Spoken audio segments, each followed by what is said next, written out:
guys, what's up? It's Dave Fantasy here, back with another video, and today we're going to be doing a video on the first place LCS 9 deck profile from Luke Coogan. He actually took first place in this past weekend on the LCS. Shout outs to the people who hosted the LCS. It was really well like planned out and like monitored and all that stuff, so shout out to you guys. And if you guys enjoy these videos where I like review decks for like premiere events or like events like this, let me know in the comment section down below. And also thumbs up, subscribe, hit that notification bell to be notified when I upload a video. Let's get straight on into it. Alright guys, so as I mentioned, the first place was LCS for the LCS was Virtual Worlds. We're gonna start off with triple Nibiru. You know, always gotta have protection against monster spam decks, which is pretty nice. Standard for Lilies, we got triple Lily, triple Lao Lulu, which is the main, triple Nyan Nyan, and triple Gigi.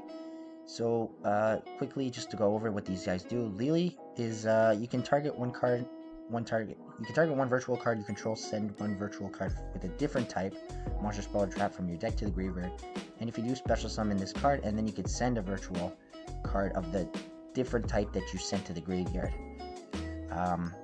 from your deck. So it's also a foolish, which is nice.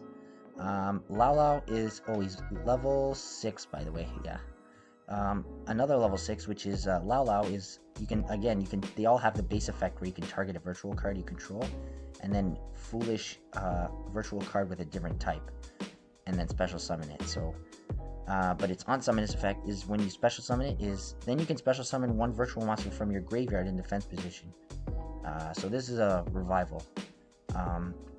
Lulu's basically being the main one, or the best one, I would say, is again, you can target, special, and then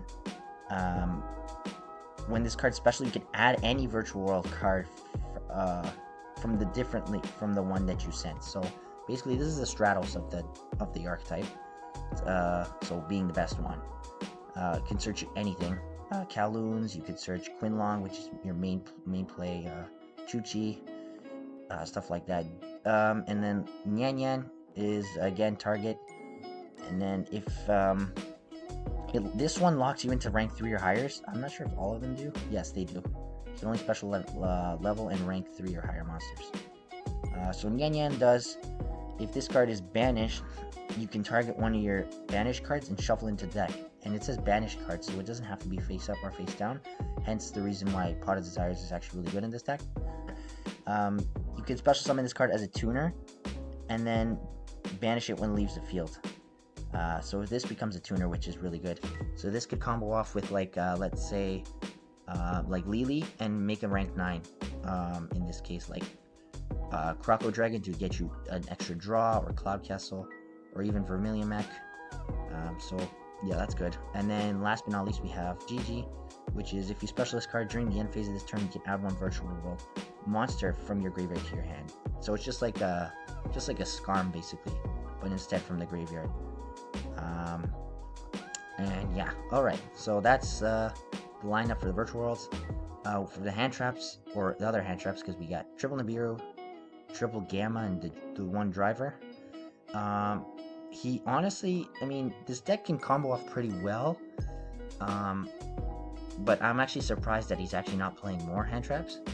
That's it for the monsters. Next we play, he played, sorry, triple Kowloon, which is place one virtual gate card from your deck face up in your spell and trap zone, then you'll apply any other effects. So this card automatically gets you access to Chooch or Quinlong, which is on it, other than Lulu, the best cards in the deck, or next to best cards in the deck. Because what you want to do is we want to get Quinlong cycled in rotation, one in your graveyard and one on field, or if you can get 2 in graveyard, which is pretty nice. Looping the Quinlong is actually essential in this deck. So yeah, Kowloon, essentially like a backup version to Lulu. Next is triple Tactics Talent, because, you know, in case you go second, or in case you get massively hand trapped, because this deck spams monsters. Triple Desires for consistency, and one emergency teleport. Now, the spicy card I found in this deck was actually Foolish Burial Goods. Let's just say you don't have, like, or you get stopped and hand trapped uh, on like Lulu and then Kowloon, and you're like, and all you have is Foolish Burial Goods. You can actually Foolish Burial the Quinglong to get it cycled in rotation, and then you send it to the graveyard, and then you can add a virtual monster from your deck to your hand. So just add another combo piece to special summon back, you know what I mean? So, and just to keep comboing off, which is essentially 4, 5, and 6 copies of Quinglong or Chooch, or even Kowloon, you know, because you could send, you could Foolish this, banish this, Foolish the Quinglong, banish it, add Lulu, Lulu adds Kowloon, and then you can add the missing combo piece if you need, whatever combo piece you're missing in that instance. So the triple Foolish Burial Goods is definitely a really good card. Spicy tech in my opinion. So yeah, E-Telly, the triple Quinglong, the Chooch. Quinglong is banish, target a face-up virtual card. You can banish one virtual card from your graveyard, then target one face-up monster on the field, negates effects until the end of this turn. And then you can banish this card from your graveyard, add a virtual monster from your deck to your hand, then send one card from your hand to the graveyard. So again, and then finally the trap card, which is pretty nuts in itself, which helps this card dodge Imperm and all that stuff, which is Choochi. You can target a face-up card on the field, shuffle 2 of your banished cards, virtual world cards with different names from each other into the deck, then destroy a card on the field. And then during your main phase, you can banish this card from your graveyard, target a virtual monster you control, increase or decrease its level and rank by 3 until the end of this turn. So you mainly use it for the pop to defend this guy here. Okay, that's it for the main deck. 41 cards. Next, we play Shen Shen, Walking Macrocosmos, which is nice. Now, another spicy tech is actually Xiao Fang, because when this Synchro Summon card on the field, while the Synchro Summon card is on the field, your opponent now activates effects monsters with the same original type or attribute.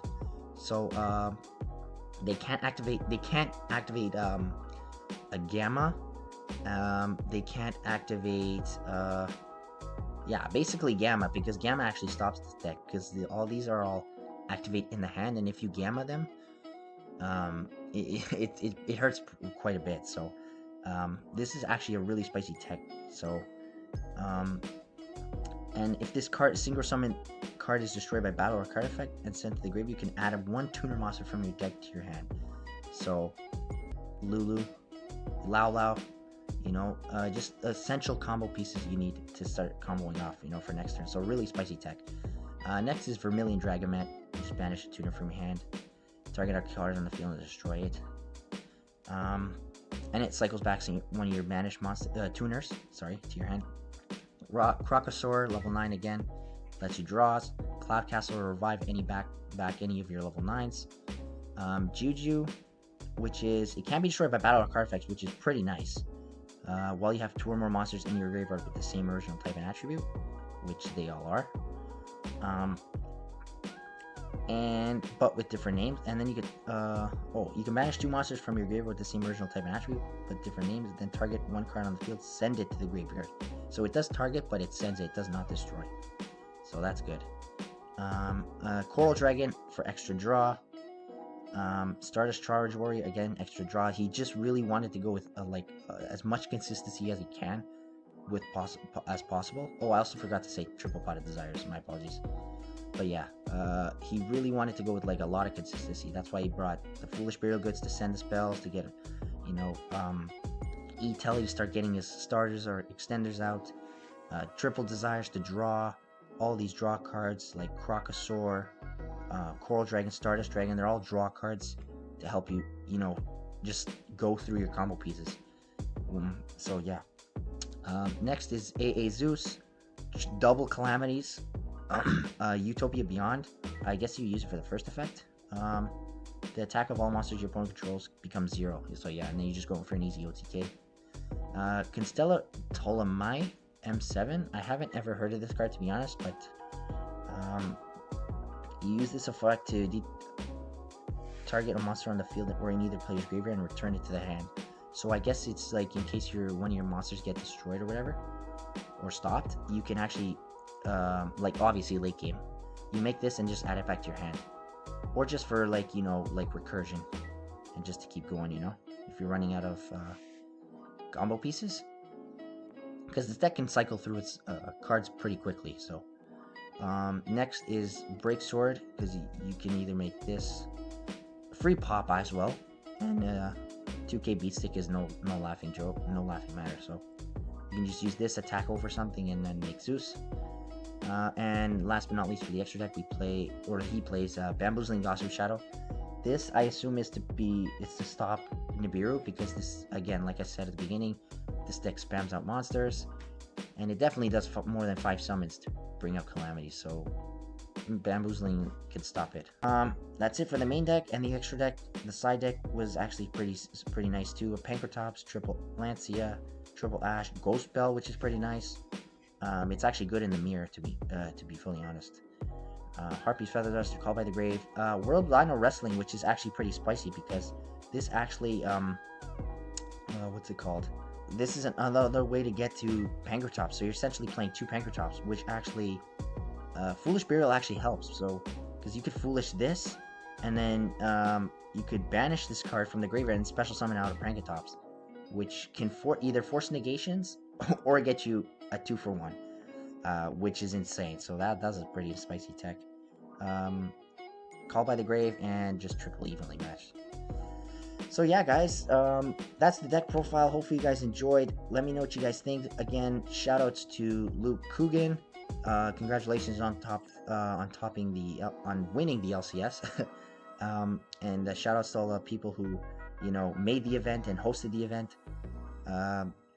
If you guys want more videos like this, again, let me know in the comment section down below.